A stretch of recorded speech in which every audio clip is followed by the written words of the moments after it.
আসসালামু আলাইকুম। যাইতাছি। ওই আর ভাই দিয়ে দাও। সেই সাথে খেজুরের রস তো খাবোই। ভাইরে ভাই, খেজুরের রসের সন্ধানে আজকের ভ্রমণ। তাই ছুটে চললাম মাদারীপুর পরিবহনে মাদারীপুরের শিবচরে। আজকের ভিডিওতে দেখাবো কিভাবে যাবেন, কোথায় থাকবেন, কি খাবেন, সেই সাথে গ্রামীণ জীবনযাপন। তাই ভিডিওটি শেয়ার করে সম্পূর্ণ দেখার অনুরোধ রইল। আসসালামু আলাইকুম। হে গাইস, ইটস ইওর বরিওয়ান another vlog video. Right now আমি এখন আছি বুড়িগঙ্গা নদীতে। আর আজকে আমার যাত্রা হচ্ছে মাদারীপুর। মাদারীপুর আমার একটা পরিচিত এক ভাইয়ের বাড়িতে খেজুরের রস খাবো, তাই ওইখানে যাচ্ছি। আসসালামু আলাইকুম। যাইতাছি ভিডিও করতে। তো পরিচিত একজনের বাড়িতে যাচ্ছি খেজুরের রস। আগামীকালকে সকাল ভোর 5টায় আমরা খেজুরের রস খাবো। এই বছরের হচ্ছে প্রথম খেজুরের রস আমি খাবো, আর আপনাদেরকে দেখানোর চেষ্টা করব। আর গ্রাম সাইড অনেক ঠান্ডা থাকতে পারে, এই জন্য ভারী কাপড় চোপড় নিয়ে নিছি যেন শীত উপভোগ করতে পারি। আর আমার সাথে আমার এই যে এক ছোট ভাই আছে, ইসরাফিল। এর আগের একটা ভিডিও তো ছিল, এটাতেও আছে। তো আমরা যাচ্ছি এই যে বুড়িগঙ্গা নদীতে। হাঁটি হাঁটি পা করে চলে আসলাম কেরানীগঞ্জের চুনকুইটা বাস স্ট্যান্ডে। এখান থেকে আমাদের মাদারীপুর পরিবহনের বাসটি ছেড়ে যাবে মাদারীপুর শিবচরের উদ্দেশ্যে। তাই আজকে আমাদের মাদারীপুর পরিবহনে যাত্রা শুরু করলাম আল্লাহর নাম নিয়ে।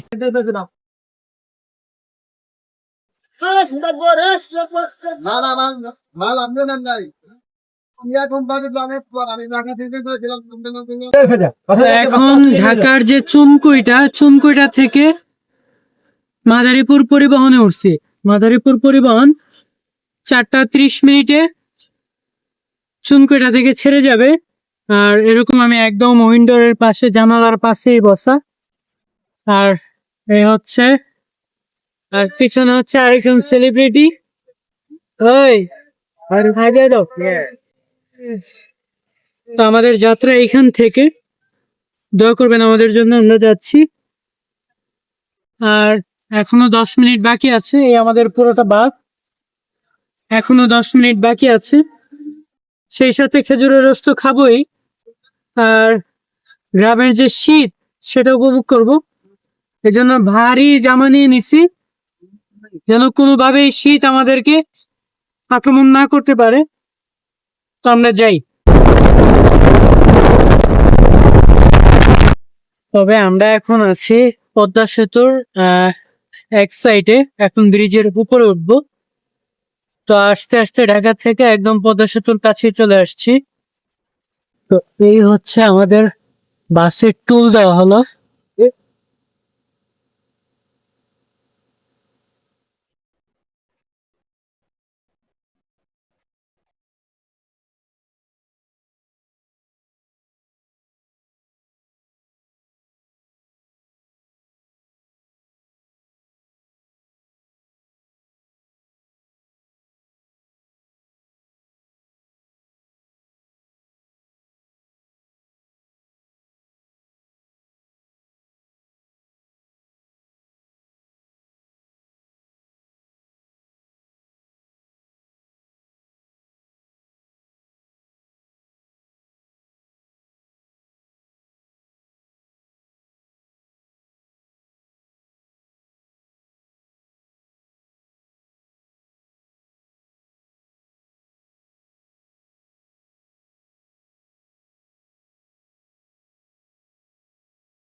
তো আমি এখন আছি, এটা হচ্ছে যে পাঁচচর বাস স্ট্যান্ড। আমাকে এখন পাঁচচর বাস স্ট্যান্ড নামায় দিছে। এখান থেকে আমরা আবার অটোতে করে সেই শিবচর যাব। তো এরকম একটা বাস স্ট্যান্ড এখানে, বিশাল একটা হাইওয়ে। হ্যাঁ, আসলে ঠান্ডা লেগে গেছে কিছুটা। তবে এদিকে কুয়াশা তেমন একটা পড়ে নাই, এখনো সন্ধ্যা হয় নাই, এইমাত্র মাগরিবের আজান দিচ্ছে। আর এরকম একটা মেইন রোড পাশে, তবে বাস স্ট্যান্ডটা এরকম একটা এলাকা, বাস স্ট্যান্ডটা খুব সুন্দর। তো এখান থেকে আমরা অটোতে উঠবো।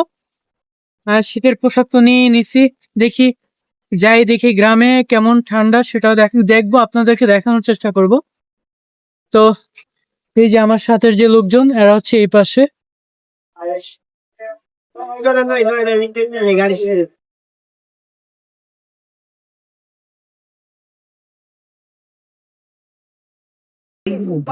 আমরা এখন আছি পাঁচচর বাস স্ট্যান্ড থেকে এরকম একটা অটোতে উঠছি। অটো দিয়ে আমরা শিবচর নাকি শিবচর বাজারে যাব, ওইখান থেকে তারপর আবার অটো দিয়ে আমাদের যে বাড়িতে যাওয়ার কথা ওই বাড়িতে যাব। তো এই অটো ভাড়া হচ্ছে জন প্রতি 30 টাকা করে। তো আমরা পাঁচচর থেকে রওনা হচ্ছি।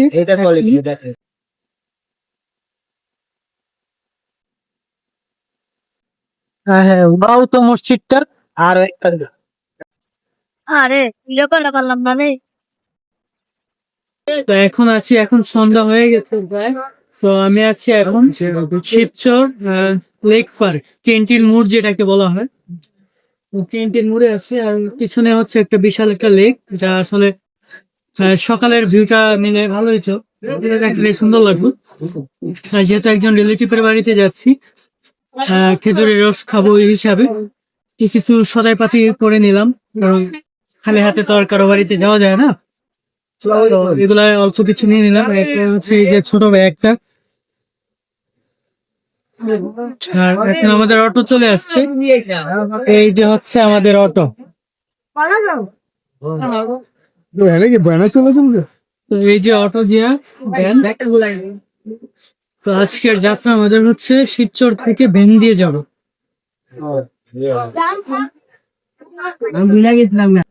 নাম কি তোমার? নাম কি? আবু বকর। রোমান ভাই আবু বক্কর। ঢাকা কত বছর ধরে থাকো? কি? ঢাকায় থাকো কত বছর ধরে? তোমার 10 বছর? 10 বছর? তাহলে তোমার বয়স কত এখন? 11-12। 11-12? ও, ঠিক আছে। এই যে ছোট ভাইয়ের দায়িত্ব দেওয়া দিছি এইগুলার। ছোট ভাই দেখতেছে, আর আমরা এরকম একটা অটোতে পিছনে একদম। তো অবশেষে এখন 7:30 বাজে, আমরা চলে আসছি চরকামারকান্দি।